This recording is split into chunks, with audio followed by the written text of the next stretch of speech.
آج اسی چیز کو قرآن و حدیث کی روشنی میں سمجھنے کی کوشش کریں گے کہ فتنہ کس کو کہتے ہیں، فتنے کیا ہوتے ہیں، کیسے آتے ہیں، کس طریقے سے ہم ان کا شکار ہوتے ہیں اور کس طریقے سے ہم ان سے بچ سکتے ہیں۔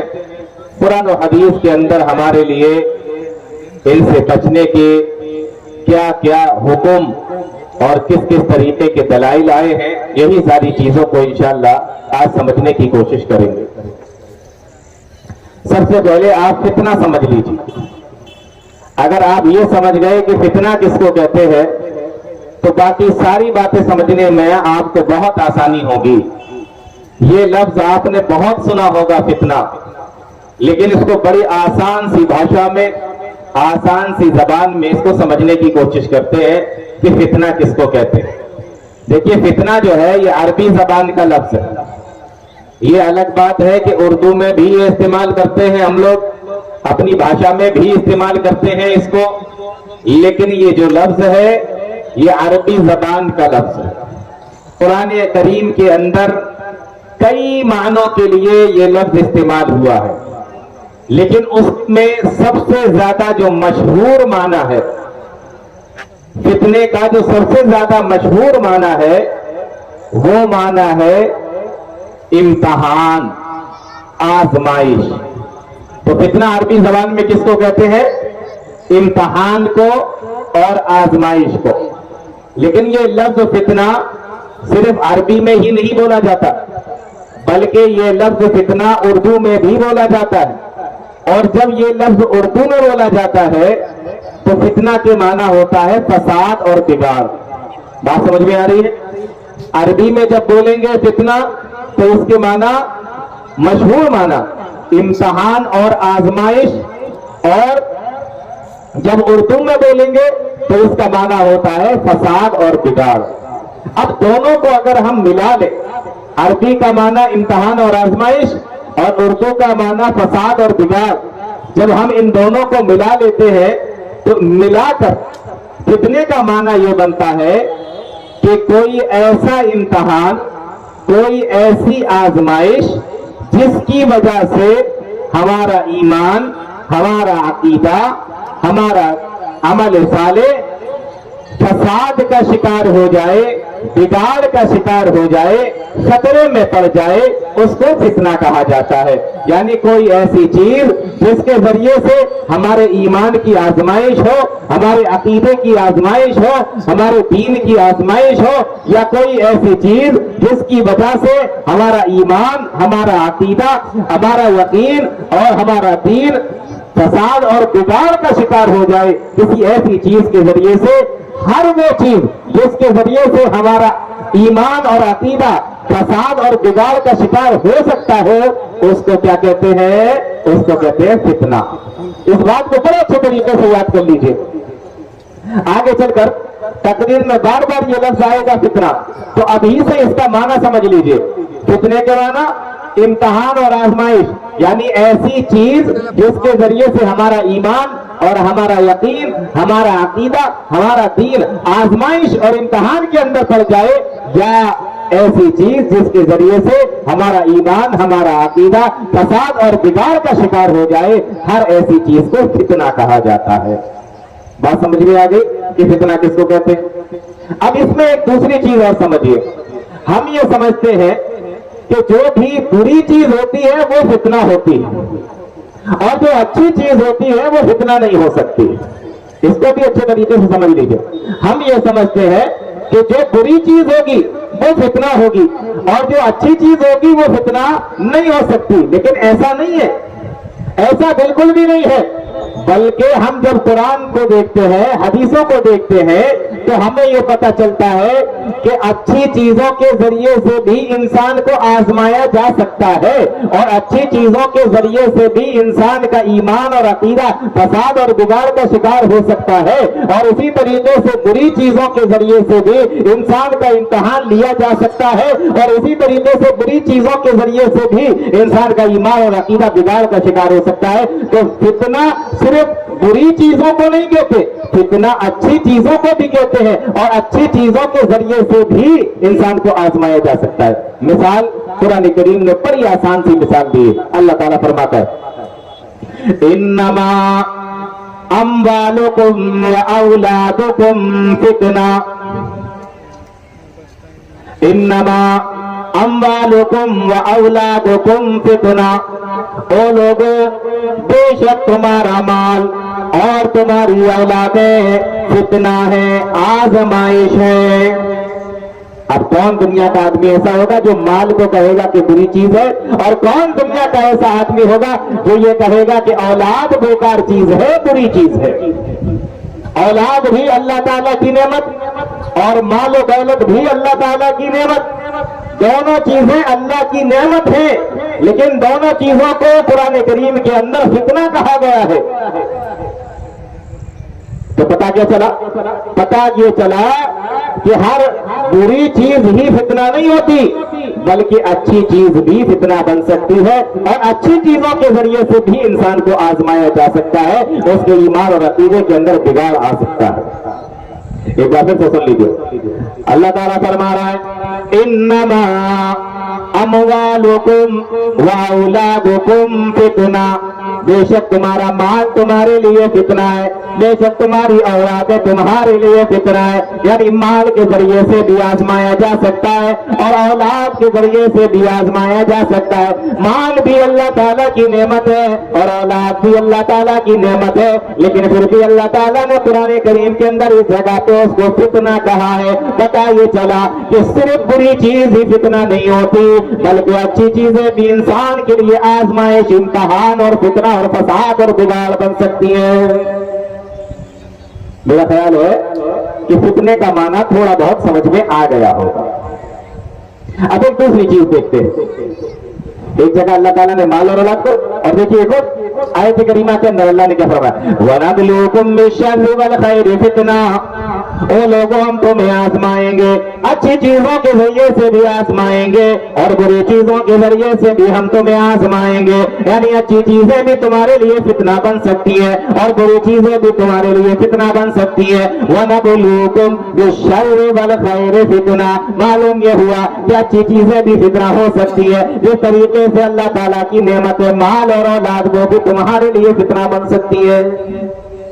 तो फितना सिर्फ किसी चीज का नाम नहीं है कि सिर्फ बुरी चीज होगी तो फितना होगी, अच्छी चीज होगी तो फितना नहीं होगी। नहीं, फितने का माना इम्तिहान और आजमाइश, और अल्लाह ताला अच्छी चीजों के जरिए से भी इंसान का इम्तिहान ले सकता है और बुरी चीजों के जरिए से भी इम्तिहान ले सकता है। एक दूसरी चीज समझते हैं अब फितने के ताल्लुक से। हदीसों के अंदर फितने के ताल्लुक से क्या आया?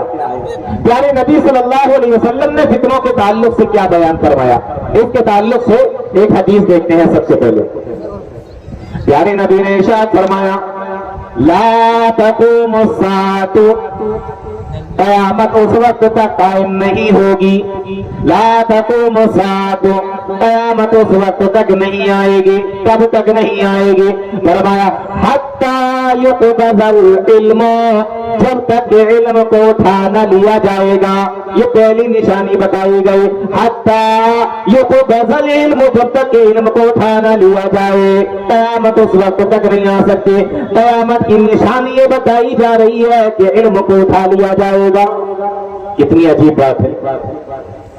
हमें उलमा बताते हैं कि क़यामत बिल्कुल करीब है, क़यामत आने वाली है, हम क़यामत के बहुत करीब पहुंच चुके हैं। छोटी छोटी निशानियां पूरी हो गई है, बड़ी बड़ी निशानियां भी लगभग पूरी हो रही है, होने वाली है या हो जाएंगी। लेकिन यहां हदीस के अंदर बताया गया कि इल्म उठ जाएगा। हम ये देख रहे हैं कि क़यामत जैसे जैसे करीब हो रही है, स्कूल पे स्कूल खुल रहे हैं, मदरसे पर मदरसे खुल रहे हैं, कॉन्वेंट पर कॉन्वेंट खुल रहे हैं, और इसी तरीके से कॉलेज पर कॉलेज खुल रहे हैं, यूनिवर्सिटीज की तादाद बढ़ती चली जा रही है। तो इल्म तो बढ़ रहा है, और हदीस के अंदर आया कि इल्म तब हो जाएगा जब क़यामत का वक्त करीब आएगा। ये कैसे? हदीस में बताया गया इल्म उठ जाएगा, और हम ये देखते हैं कि क़यामत जैसे जैसे करीब आ रही है इल्म बढ़ता जा रहा है।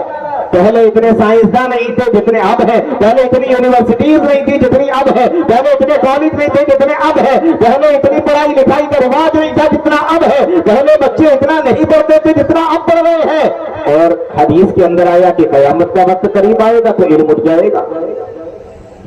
उलमा ने, मुहद्दिसीन ने बड़ी मेहनतें करी हैं इस इल्म के लिए, और उन्होंने हमें बताया कि इल्म उठ जाने का मतलब क्या है। अल्लाह अकबर। उन्होंने कहा इल्म उठ जाने का मतलब यह है कि दीन का इल्म उठ जाएगा, दीन का इल्म उठ जाएगा, दुनिया का इल्म रहेगा, कॉलेजें बनेगी, यूनिवर्सिटियां बनेगी, साइंसदान आएंगे, सब कुछ होता रहेगा, लेकिन दीन का इल्म उठ जाएगा। और कैसे उठेगा इसको भी प्यारे नबी ने बताया, लेकिन बात लंबी हो जाएगी इसलिए इसको यहीं पे छोड़ देते हैं। आगे मौका मिलेगा तो इंशाल्लाह बताएंगे कैसे उठेगा। बस इतना समझ लीजिए कि यहाँ इल्म उठ जाने का मतलब है कि दीनी इल्म उठ जाएगा। और हम देखते हैं जैसे जैसे कयामत करीब आ रही है, दीनी इल्म उठता चला जा रहा है। बल्कि अभी एक नई रिसर्च जो सामने आई है उससे पता ये चला कि कोरोना से पहले तकरीबन 4% मुसलमान दीनी पढ़ाई अपने बच्चों को पढ़ाया करते थे, या 4% बच्चे पढ़ा करते थे मदरसों के अंदर, लेकिन कोरोना के बाद वो तादाद घटकर अब 1.5 या 2% रह गई। ये नई रिसर्च सामने आई। तो क्या फरमाया, ला तक़ूमु साअतु हत्ता युक़बज़ल इल्मु, इल्म उठ जाएगा, ये कयामत की पहली निशानी। फरमाया वतकसुरु ज़लाज़िल, ज़लज़ले ज्यादा आएंगे। ये भी हम देख रहे हैं कि अब रोजाना कहीं ना कहीं से ज़लज़लों की खबर आती है। तीसरी निशानी बताया वतक़ारबज़ ज़मानु, और जमाना करीब हो जाएगा। इसको समझते हैं जरा, जमाना करीब होने का क्या मतलब है। उलमा ने लिखा है कि जमाना करीब होने का मतलब ये है, आज हम देखते हैं एक आदमी अपने घर से निकला और एक काम करने के लिए निकला, और उसने जब वो अपना काम निपटाया, शाम को जब वह घर पे वापस आया तो सूरज डूब चुका है, दिन खत्म हो चुका है, दिन का पता ही नहीं चलता। लेकिन हम देखते हैं कि आज से 20 साल पहले, 40 साल पहले, 50 साल पहले, आज के जमाने में लोग अपनी मोटरसाइकिल से निकलते हैं, फिर भी वक्त का पता नहीं चलता। लेकिन उस जमाने में आदमी पैदल जाया करता था, साइकिल से जाया करता था, सारे काम निपटा कर जब घर को वापस आता था तो क्या देखता था कि सूरज भी निकला हुआ है और अभी शाम का वक्त भी नहीं हुआ है। जमाना सिकुड़ गया, वक्त करीब हो गया, अब दिन छोटे लगने लगे। पहले नहीं लगते थे, अब दिन छोटे लगने लगे हैं। दिन कब गुजर गया पता नहीं चलता, हफ्ता कब गुजर गया पता नहीं चलता, महीना कब गुजर गया पता नहीं चलता। ये क्या है? ये कयामत की निशानी है जो प्यारे नबी सल्लल्लाहु अलैहि वसल्लम ने बयान फरमाया। एक माना तो उलमा ने ये बयान फरमाया जमाना करीब का, और दूसरा माना उलमा ने ये बयान फरमाया जमाना करीब का, क्योंकि उस जमाने के अंदर यानी प्यारे नबी सल्लल्लाहु अलैहि वसल्लम के जमाने के अंदर जिस जगह जाने के लिए एक एक महीने चलना पड़ता था, एक एक महीने का सफर करना पड़ता था, उलमा ने बयान फरमाया कि जमाना करीब होने का मतलब ये है जहाँ एक महीने तक चलकर पहुंचा जा सकता था, 2 घंटे के अंदर, 2.5 घंटे के अंदर इंसान पहुंच जाता है। अभी आपको शेख मुमताज आरती साहब ने बताया कि हमारे प्यारे शेख मोइनुल हक साहब 1900 किलोमीटर का सफर करके आपके पास में पहुंचे। आप अंदाजा कर सकते हैं उस जमाने में कोई अगर सोचे कि मुझे 1900 किलोमीटर का सफर करके पहुंचना है अपने गांव, अपने घर, पहुंच सकता था? सोचो कितने दिन लगते हैं उसको पहुंचने में। लेकिन आज देखिए अल्हम्दुलिल्लाह, शेख ने बताया दोपहर में चले या सुबह के वक्त में चले और शाम को आपके सामने बैठे। कैसे? जमाना सिकुड़ गया। तो जहां 1 महीने में पहुंचा जा सकता था, अब 2 घंटे में पहुंचा जा सकता है। और तीसरा मतलब उलमा ने जमाना सिकुड़ने का ये बताया, पहले चिट्ठी भेजते थे, यहां से भेजी, पता नहीं पहुंची होगी, नहीं पहुंची होगी, पहुंचती भी थी तो 1-1 महीना लग जाता था, 15-15, 20-20 दिन, 2-2 महीने लग जाया करते थे। लेकिन आज क्या है, आपने एक मैसेज टाइप किया और उसके बाद एक बार जो बटन दबाया अपने कंप्यूटर का, लैपटॉप का, अपने मोबाइल का, और उसके बाद पूरी दुनिया के अंदर एक ही बार में आपका पूरा संदेश पहुंच गया, आपकी वो खबर पहुंच गई, वो मैसेज पहुंच गया। जमाना सिकुड़ गया है, दुनिया सिकुड़ गई है। ये कयामत की निशानी प्यारे नबी सल्लल्लाहु अलैहि वसल्लम ने बयान फरमाई थी, ये तीसरी निशानी है। लेकिन अब जो चौथी निशानी बयान फरमाई है प्यारे नबी ने उसको गौर से सुन लेना, वही मेरे मौजू से ताल्लुक रखती है। फरमाया अल्लाह के नबी सल्लल्लाहु अलैहि वसल्लम ने ला तक़ूमु अस्साअतु, क़यामत कायम नहीं होगी, कब तक कायम नहीं होगी? फरमाया वतज़हरुल फितनु, जब तक के फितनों का ज़हूर नहीं हो जाएगा उस वक्त तक कयामत कायम नहीं होगी। मालूम ये हुआ कि फितने तो हर दौर के अंदर आते रहेंगे, लेकिन जब कयामत का वक्त करीब आएगा तो फितनों का जमाना भी बढ़ जाएगा, फितनों का दौर भी बढ़ जाएगा, फितने भी ज्यादा से ज्यादा आने लगेंगे।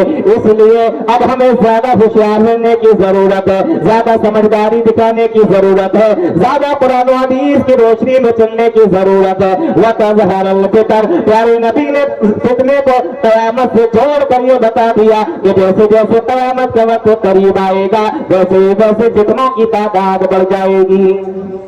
और उलमा क्या बताते हैं? कहते हैं कि फितना ज्यादा हो रहे हैं, कयामत का वक्त करीब है, कयामत का वक्त करीब है, इसलिए फितने ज्यादा होते जा रहे हैं। अब यहां मैं आपको एक हदीस और सुनाता हूं, उसमें भी देखें जरा, और उसमें हमारे खास तौर से नौजवानों के लिए बड़ी नसीहत है, गौर से सुनो। फरमाया अल्लाह के नबी सल्लल्लाहु अलैहि वसल्लम ने सतकूनु फितनुन, एक जमाना ऐसा आएगा फिर फितने बढ़ जाएंगे, फितने आएंगे। सतकूनु फितनुन, अनकरीब फितने आएंगे। जब फितने आए तो हमें करना क्या है, हमें क्या करना पड़ेगा, हमें क्या हुक्म दिया गया है, हमें क्या करना चाहिए? कितना समझ रहे हैं ना आप? मैंने तकरीर के शुरू में बता दिया था कि हर ऐसी चीज जिसके जरिए से इंसान के ईमान और अकीदे में बिगाड़ आ जाए या जिसकी वजह से इंसान को आजमाया जाए, इम्तिहान के अंदर मुब्तला हो जाए, ऐसी चीज को फितना कहा जाता है। प्यारे नबी फरमाते हैं कि फितने आएंगे, सतकूनु फितनुन, अनकरीब फितने आएंगे, लेकिन अब करना क्या है? फरमाया फितनों का जमाना हो, फितने आए। फरमाया अल काइदु फीहा खैरुम मिनल काइमी, फितनों के जमाने में बैठने वाला आदमी खड़े होने वाले आदमी से बेहतर है। अब इसकी थोड़ी तशरीह मैं करूंगा, पहले तर्जुमा समझ रहे। फरमाया अल काइदु फीहा खैरुम मिनल काइमी, अल्लाह के नबी इरशाद फरमाते हैं कि बैठने वाला आदमी खड़े होने वाले से बेहतर है। तो आपने फरमाया अल काइमु फीहा खैरुम मिनल माशी, और खड़े होने वाला आदमी चलने वाले आदमी से फितनों के जमाने में बेहतर है। और फिर आपने फरमाया कि अल माशी फीहा खैरुम मिनस साई, और चलने वाला आदमी फितनों के जमाने में दौड़ने वाले आदमी से बेहतर है। आखिर अल्लाह के नबी क्या समझाना चाहते हैं, अल्लाह के नबी क्या बताना चाहते हैं कि बैठा रहने वाला खड़े रहने वाले से बेहतर है, और खड़ा रहने वाला चलने वाले से बेहतर है, और चलने वाला दौड़ने वाले से बेहतर है। इस हदीस के अंदर अल्लाह के नबी सल्लल्लाहु अलैहि वसल्लम ने क्या समझाया? सुनो, बड़ी प्यारी बात है। उलमा ने लिखा है, मुहद्दिसीन ने इस हदीस की शरह करते हुए लिखा कि हमारे नबी ने हमें ये बताने की कोशिश की है कि ऐ लोगों, फितनों के जमाने में फितनों से जितना दूर रहो उतना ही बेहतर है।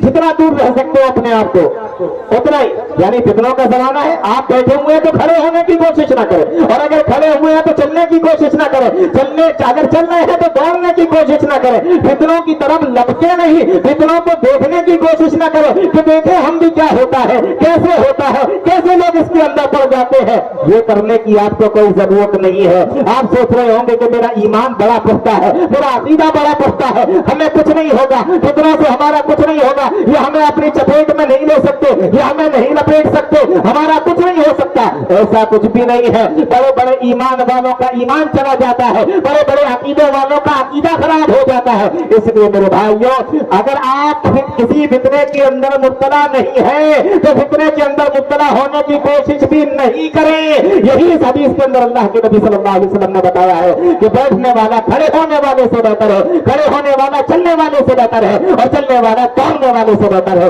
यानी आप जहां हैं वहीं रुके रहे, पीछे हट जाए, आगे बढ़ने की कोशिश ना करें। यानी नबी सल्लल्लाहु अलैहि वसल्लम ने इस हदीस के अंदर ये समझाया। बहुत सारे लोगों को देखा गया, नौजवानों को सोशल मीडिया चला रहे, इंटरनेट का इस्तेमाल कर रहे, यूट्यूब खोल के देख लिया, अरे मैं तो बहुत पक्का सच्चा सलफी हूँ, बहुत पक्का सच्चा अहले हदीस हूँ, मेरा अकीदा बड़ा मजबूत है, मुझे कुछ नहीं हो सकता। और गुमराह मुबल्लिगों को सुनना है, गुमराह मुबल्लिगों को सुन रहे हैं जिनके दीन का, ईमान का, अकीदे का कुछ अता पता नहीं है हमें, बस हमें उनकी बातें सही लग रही है, उनकी बातें कानों में बड़ी अच्छी लग रही है, सुनने में बड़ा अच्छा लग रहा है, अब हम उनको सुन रहे हैं। क्यों सुनते हो? अरे ये मौलवियों की बातों में मत आओ, ये मौलवी तो ऐसे ही कहते हैं, इनको नहीं सुनो, इनको सुनोगे तो मौलवियों को कब सुनोगे? तो मौलवी इनसे जलते हैं, क्योंकि हम इनको सुनते हैं तो मौलवी इनसे जलते हैं, इसलिए मौलवियों के चक्कर। मौलवी जलते नहीं है, मौलवी तुम्हें फितने से बचाना चाहते हैं, तुम्हें नहीं मालूम है कि वो फितना है। और इंसान क्या समझ रहा है? अरे अगर है भी फितना तो हमें क्या, हम अच्छी बातें ले लेंगे, बुरी बातें छोड़ देंगे। आप इतने बड़े आलिम हो गए, आप इतने बड़े अल्लामा हो गए, आप इतने बड़े मुफ्ती हो गए, तो खुद से फैसला कर लेंगे कि अच्छी बातें कौन सी है, बुरी बातें कौन सी है। ऐसा नहीं होता। इस हदीस के अंदर यही बताया गया कि फितने में नहीं हो तो फितने में पड़ने की कोशिश भी मत करो, तुम्हें हटाया जा रहा है, तुम्हें बचाया जा रहा है। उलमा क्यों मना करते हैं? उलमा इसलिए मना करते हैं कि उलमा एक्सपर्ट होते हैं इस चीज के। एक आदमी है, उसने आपको 10 नोट दिए 500 के, करारे करारे बड़े अच्छे लग रहे हैं। आपने देखा, कहा हाँ नोट तो बड़े बेहतरीन है, नए हैं, लगता है बिल्कुल करारे नोट है, अभी बैंक से निकाल के लाया है, अभी बैंक से निकाल के लाया, करारे करारे नोट है। 10 नोट आपने जेब में रख लिए, आपने देखा, आपने जेब में रख लिए। अब आप बैंक में गए, कहा ये हमारे 10 नोट है, 500 के, इसको जमा कर लो। बैंक वाले ने देखा, गिना, और उस 10 में से एक नोट निकाल के आपको पकड़ा दिया। कहा मियां ये कहां से लेकर आए हो? ये नकली है, जाली नोट है। क्यों बताया उसने? क्योंकि वो उसका एक्सपर्ट है, आप एक्सपर्ट नहीं हो, उसने बता दिया। कहा इसको फाड़ के बाहर फेंक दो, या इसको चुपचाप से जेब में रख लो, वरना अभी तुम्हें भी अंदर कर दिया जाएगा, तुम्हें भी जेल भेज दिया जाएगा नकली नोट के जुर्म में। अब आपको पता चला, ओहो, जिसको मैं समझ रहा था ये करारा नोट असली है, ये तो जाली निकला। और उस आदमी ने 9 नोटों के बीच में एक झूठा और जाली नोट रख के हमें दे दिया। यही काम होता है सोशल मीडिया पर और गुमराह मुबल्लिगों का। वो आपको 9 बातें सही बताएंगे, एक बात उसमें अपनी बताएंगे, गलत बताएंगे, और अल्लाह न करे वो गलत बात आपके दिमाग से चिपट गई, आपके दिल से जाके लग गई, आपका ईमान बिगाड़ देगी, आपका अकीदा बिगाड़ देगी, आपकी इबादतें बिगाड़ देगी, आपके अमाल बिगाड़ देगी। इसलिए प्यारे नबी ने फरमाया, फितनों के जमाने में फितनों से दूर रहो। अगर बैठे हो तो बैठे रहो, क्योंकि तुम खड़े होने वाले से बेहतर हो, और अगर तुम खड़े हो तो तुम चलने वाले से बेहतर हो, और अगर तुम चल रहे हो तो तुम दौड़ने वाले से बेहतर हो। हदीस का तर्जुमा, हदीस की तशरीह क्या है? तशरीह ये है कि फितने में हमें पढ़ने की जरूरत नहीं है। लाओ चेक करते हैं, लाओ देखते हैं, लाओ देखें क्या बोलते हैं, ये क्या बोलता है, ये क्या बोलते हैं। ये सब हमें चेक करने की जरूरत नहीं है, ये उलमा का काम है। उलमा करेंगे, उलमा बताएंगे कि हमें किसे सुनना है, हमें किसे नहीं सुनना है। उलमा जलते नहीं है। उलमा को आपसे क्या जलन हो सकती है, क्या असर हो सकता है आपसे? वो तो आपकी दुनिया और आखिरत बनाने का काम करने की कोशिश कर रहे हैं, तो अल्लाह ताला ने उनको जिम्मेदारी दी है। तो फितना किसको कहते हैं? फितने के जमाने में प्यारे नबी ने एक हदीस ये बताई कि इसमें पढ़ने की कोशिश मत करना फितनों में, न चेक करने के लिए, न अपने आप को बहुत बड़ा तीसमार खां समझो, न बहुत बड़ा अपने आप को एक्सपर्ट समझो, न बहुत बड़ा अपने आप को अकीदे पर मजबूती से चलने वाला समझो, और न बहुत बड़ा अपने आप को नॉलेज वाला समझो। इसमें पढ़ने की कोई जरूरत नहीं है कि फितना है। कैसे पता चलेगा? उलमा बता देते हैं। उलमा बता देते हैं कि आपको क्या सुनना है, क्या देखना है, क्या नहीं सुनना है, क्या नहीं देखना है। एक तीसरी हदीस देखते हैं फितने के ताल्लुक से, इसको भी देखो प्यारी नबी ने इसमें क्या फरमाया। अल्लाह के नबी इरशाद फरमाते हैं, बादिरू बिल आमाल, फितने के ताल्लुक से तीसरी हदीस है, फरमाया बादिरू बिल आमाल फितनन। क्या फरमाया? बादिरू बिल आमाल फितनन, नेक काम के अंदर जल्दी करो। बादिरू बिल आमाल फितनन, फितने के आने से पहले नेक अमाल में जल्दी करो। देखिए यहाँ पे थोड़ा सा बादिरू बिल आमाल को समझते हैं पहले। फरमाया बादिरू बिल आमाल, जल्दी करो नेक अमाल के अंदर। मालूम ये हुआ वस्साबिकून अस्साबिकून, नेक कामों के अंदर जल्दी करो, फस्तबिकुल खैरात। अल्लाह के नेक बंदे वो होते हैं जो नेक अमाल के अंदर जल्दी करते हैं, नेक अमाल के अंदर सबकत करते हैं। ये नहीं कि सोचा विचारी का टाइम चल रहा है, सुस्ती और गफलत का टाइम चल रहा है कि चलो देखेंगे, बाद में समझेंगे, फलाना दे तो रहा है, फलाना देख तो रहा है, फलाना कर तो रहा है, हम बाद में कर लेंगे। नहीं, अल्लाह के जो नेक बंदे होते हैं वो नेक अमाल के अंदर जल्दी करते हैं, सोचा विचारी नहीं करते, गफलत का शिकार नहीं होते, सुस्ती नहीं दिखाते। फरमाया बादिरू बिल आमाल, नेक अमाल के अंदर जल्दी करो। अच्छा, आगे क्या फरमाया? फितनन, फितनों के आने से पहले नेक अमाल में जल्दी करो। मुहद्दिसीन ने, हदीस की शरह करने वालों ने बड़ी प्यारी बात लिखी है। फरमाया एक तरफ नेक अमाल का जिक्र है और दूसरी तरफ फितनों का जिक्र है। बादिरू बिल आमाल, एक तरफ नेक अमाल का जिक्र है और उसके फौरन बाद अल्लाह के नबी सल्लल्लाहु अलैहि वसल्लम ने फितने का जिक्र फरमाया। फितने को और नेक अमाल को एक साथ बयान फरमाया है प्यारे नबी ने। उलमा ने लिखा है इसका मतलब यह है कि अगर कोई आदमी, अगर कोई शख्स, अगर कोई औरत फितने के अंदर मुब्तला नहीं होना चाहती तो उसको नेक अमल करना पड़ेगा। अगर उसको नेक अमल करना, अगर वो नेक अमल करती है या करता है तो फितने से बचने की इम्कान ज्यादा है। अगर वो नेक अमाल नहीं करती, अमल साले नहीं करती तो फितने में पड़ने के चांसेस ज्यादा हो। तो नेक आमाल इंसान को फितने से बचाते हैं। इसलिए प्यारे नबी सल्लल्लाहु अलैहि वसल्लम ने नेक आमाल को और फितनों को एक साथ जिक्र फरमा दिया। नेक अमल करते रहोगे, फितनों से बचते रहोगे, और जैसे ही नेक अमल करना छोड़ दोगे, एक के बाद दूसरे फितने का शिकार, दूसरे के बाद तीसरे फितने का शिकार, तीसरे के बाद चौथे का शिकार, और आप कैसे उलझते चले जाओगे आपको अंदाजा भी नहीं होगा। यहाँ इसलिए नेक अमाल के साथ फितने का जिक्र फरमाया। आगे देखिए हदीस, प्यारे नबी फरमाते हैं फितने के ताल्लुक से, फरमाया बादिरू बिल आमाल फितनन कक़िताइल लैलिल मुज़लिम। फितने आएंगे और किस तरीके से आएंगे? प्यारे नबी सल्लल्लाहु अलैहि वसल्लम ने इरशाद फरमाया कक़िताइल लैलिल मुज़लिम, अंधेरी रात के टुकड़ों की तरह आएंगे। जिस तरीके से अंधेरी रात होती है उसी तरीके से फितने आएंगे। यहाँ पे अल्लाह के नबी सल्लल्लाहु अलैहि वसल्लम ने फितनों को अंधेरी रात से तशबीह दी है, अंधेरी रात से मुशाबिहत दी है। इस तरीके से अंधेरी रात होती है, इसी तरीके से फितने भी आएंगे। बड़े ताज्जुब की बात है, अल्लाह के नबी ये भी तो कह सकते थे कि फितने आएंगे दिन के उजाले की तरह आएंगे, लेकिन अल्लाह के नबी ने दिन के उजालों का और दिन का जिक्र न फरमा के रात का जिक्र फरमाया, और रात में भी अल्लाह के नबी ने अंधेरी रात का जिक्र फरमाया। फितने को अल्लाह के नबी अंधेरी रात से तशबीह क्यों दे रहे हैं, दिन से तशबीह क्यों नहीं दी, रोशनी से तशबीह क्यों नहीं दी? उलमा ने बड़ी मेहनतें करी है और उन्होंने इसका भी जवाब लिखा है, और उन्होंने बयान फरमाया कि अगर अल्लाह के नबी सल्लल्लाहु अलैहि वसल्लम ये फरमा देते कि फितने तो आएंगे लेकिन दिन की तरह होंगे, दिन की रोशनी की तरह होंगे, उजाले की तरह होंगे, तो पता ये चला कि इंसान को दिख जाता, क्योंकि इंसान को दिन में दिखाई देता है फितना, इंसान को पता चल जाता, फितना उसको दिख जाता। लेकिन जब रात का जिक्र अल्लाह के नबी ने फरमा दिया, रात अंधेरी होती है, इस तरीके से अंधेरी रात में इंसान को दिखाई नहीं देता, इसी तरीके से इंसान को पता भी नहीं चलेगा कि वो कब फितने का शिकार हो गया है, कब फितने के अंदर मुब्तला हो गया है। इसलिए अल्लाह के नबी सल्लल्लाहु अलैहि वसल्लम ने फितनों को यहाँ पर दिन की रोशनी का जिक्र न करके रात के अंधेरे का जिक्र फरमाया है। रात में अंधेरे में दिखता है? नहीं दिखता। और कौन सा? अंधेरी रात, रात नहीं सिर्फ अंधेरी रात। अंधेरी रात, ऐसी अंधेरी रात कि आप अपना हाथ देखो तो आपको अपना हाथ ना दिखाई दे, ऐसी अंधेरी रात से तशबीह दी है प्यारे नबी सल्लल्लाहु अलैहि वसल्लम ने फितने की। मालूम यह हुआ तो फितने इस तरीके से आते हैं कि दिखाई नहीं देते, पता नहीं चलते, अंदाजा नहीं होता और इंसान फितने का शिकार हो जाता है। और दूसरी चीज ये देखे, अंधेरी रात से तशबीह देकर प्यारे नबी ने बताया कि अंधेरी रात का मतलब क्या है। अंधेरी रात का मतलब ये है कि अगर अल्लाह के नबी ने फरमा देते कि दिन की रोशनी की तरह है, दिन के उजाले की तरह है, تو दिन में इंसान को दिखाई देता है।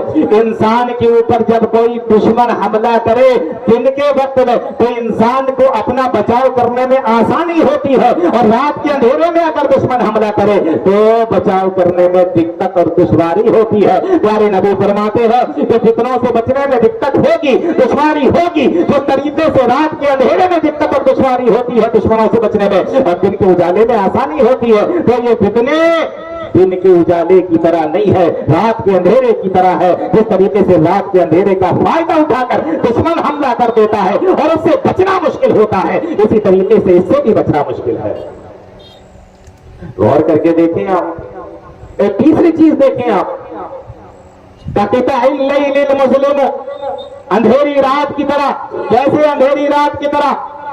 उलमा ने लिखा है कि अंधेरी रात का मतलब यह है कि इंसान जब दिन में कहीं से निकलता है, कहीं जा रहा हो, दिन का वक्त हो, भले ही सन्नाटा हो, रोड पे कोई ना हो, लेकिन उसको डर नहीं लगता, वो पीछे मुड़ मुड़ कर बार बार नहीं देखता, ना इधर देखता है ना उधर देखता है। लेकिन जब रात का वक्त होता है और रात का अंधेरा होता है और अकेला होता है, सन्नाटा होता है, तो उसको बड़े से बड़े जिगर वाले आदमी को भी डर लगता है, बड़े से बड़े जिगर वाला आदमी भी डर जाता है अंधेरे को देखकर, और उसकी तारीकी को देखकर इंसान डर जाता है। फरमाया ये फितने इसी तरीके से है, ये इंसान के ऊपर इसी तरीके से अपनी हैबत तारी कर देते हैं कि इंसान इसके अंदर खड़ा रह जाता है, उसको कुछ समझ में नहीं आता। प्यारे नबी सल्लल्लाहु अलैहि वसल्लम ने फितनों को अंधेरी रात से तशबीह दी है कि फितने का शिकार भी हो जाओगे, पता भी नहीं चलेगा और बचना मुश्किल भी हो जाएगा। मेरे भाई ये समझने की कोशिश करो कि फितने किस तरीके से, और याद रखना फितने सिर्फ बुरी चीज नहीं है, मैं बता चुका हूं आपको, अच्छी चीजों के जरिए से भी इंसान को आजमाया जा सकता है, वो आपके लिए फितना है, और बुरी चीजों के जरिए से भी आपको आजमाया जा सकता है, वो भी आपके लिए फितना है।